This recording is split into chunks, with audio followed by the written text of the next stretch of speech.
Good day, folks. Welcome to my Parrot Stompy League. I'm gonna start with a deck here, just to tell you guys what I've been up to, why I'm jamming this, and why I built this deck like I built it.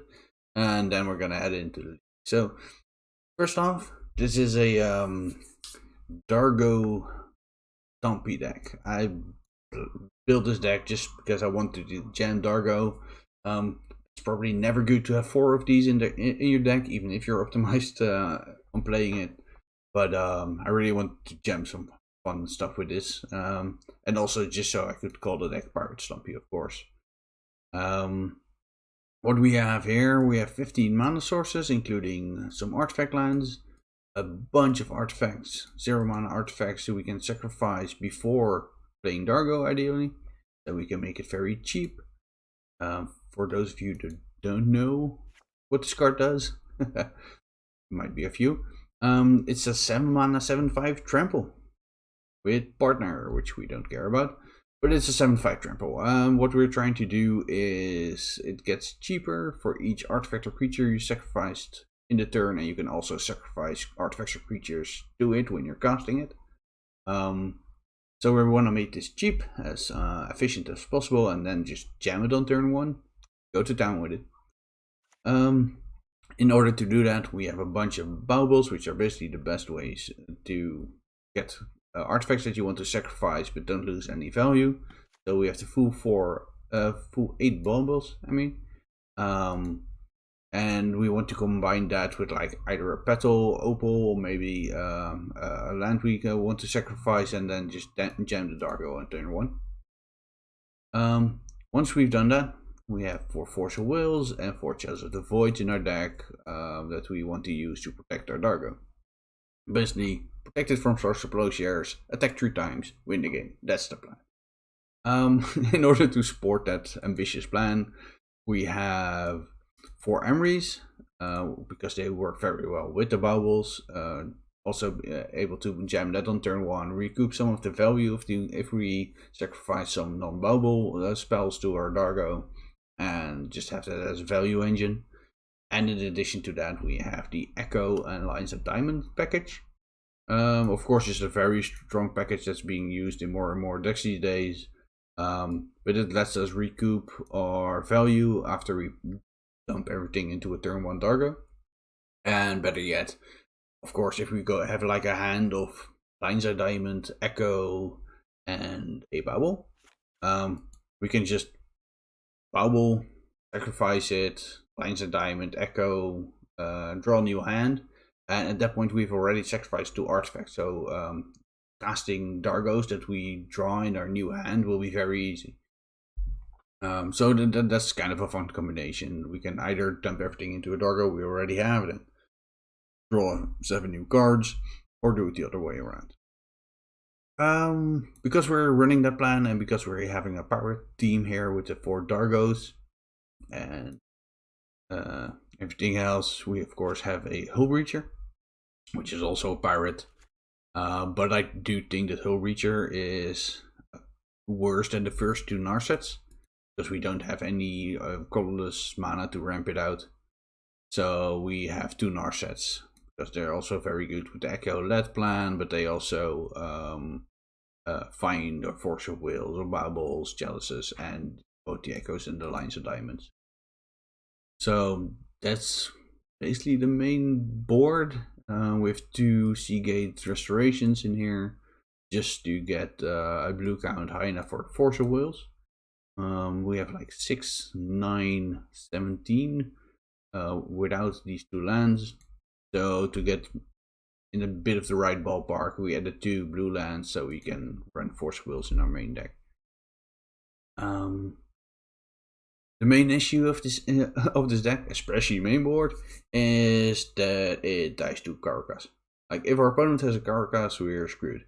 Dargo gets bounced by Karakas, Emery gets bounced by Karakas. We have no way of interacting with it.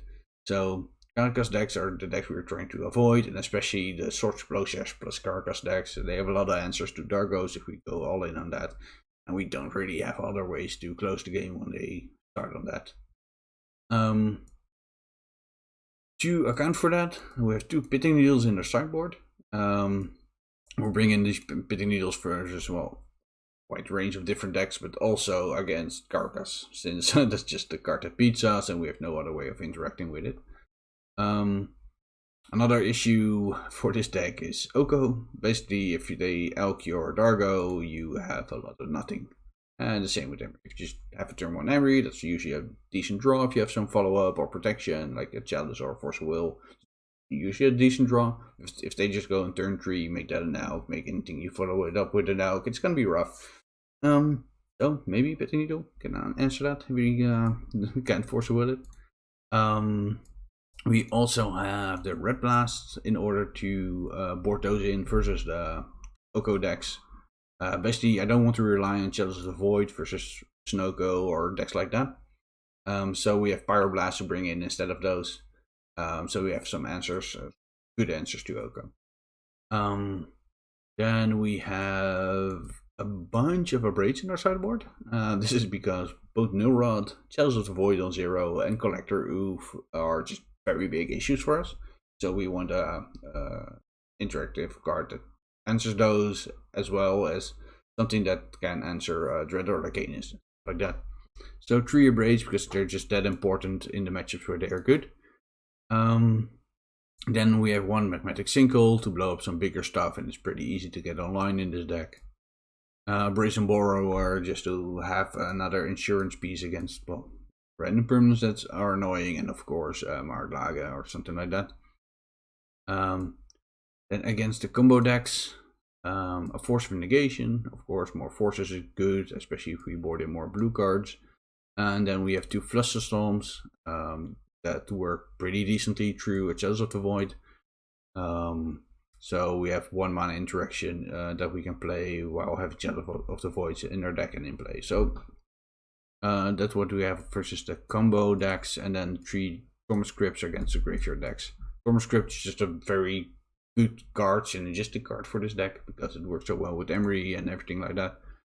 Turns on the Mox Opals very easily. So I want to have 3 of those just to be decent against graveyard decks. The idea. What do I want to face with this deck? Basically, a Storm combo or Spell-based combo. Lightning Bolt decks are probably fine.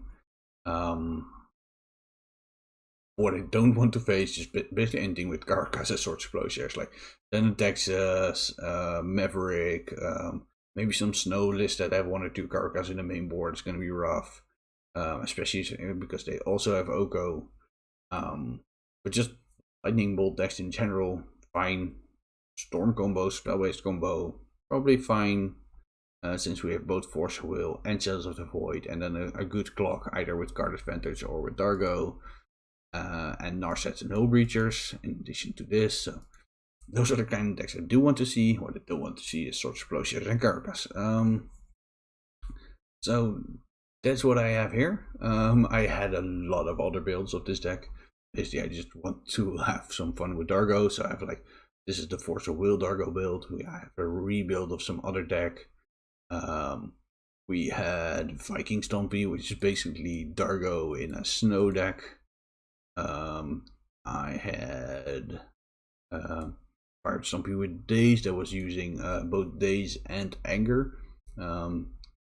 We could had a number of ways to discard Anger, so we could give our Emerys and Dargo's haste. So if you turn 1 a Dargo, you get to smack them immediately. It's great for your clock. And of course, we immediately get value with Emery if you do it like that. And we also have basically what I got this idea from, and that was a deck I played quite a bit earlier, is the Blue-Red Riddlesmith Belcher deck.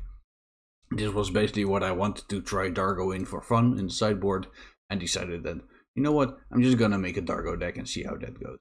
This is also a fun deck. I'm gonna probably do a league with this another time.